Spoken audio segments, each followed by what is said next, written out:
Hello మిత్రులారా, ఇప్పుడు ములుగు జిల్లాలోని కొత్తూరు అనే గ్రామ సమీపంలో ఉన్న ఒక దట్టమైన అడవికి వెళ్ళబోతున్నాం. చూడండి.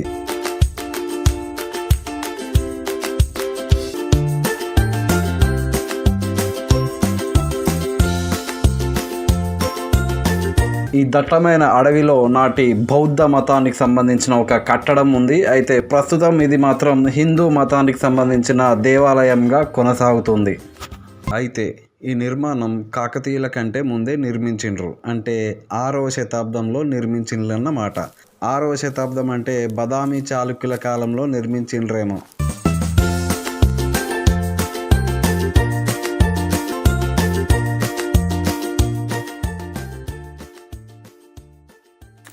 ఇక్కడ మీకు ఒక రాతి శిల్పం కనిపిస్తోంది. ఇది ఆయక స్తంభం అని అంటారు. అంటే ఇది బౌద్ధ నిర్మాణాల దగ్గర ఇలాంటి స్తూపాలు ఉంటాయి.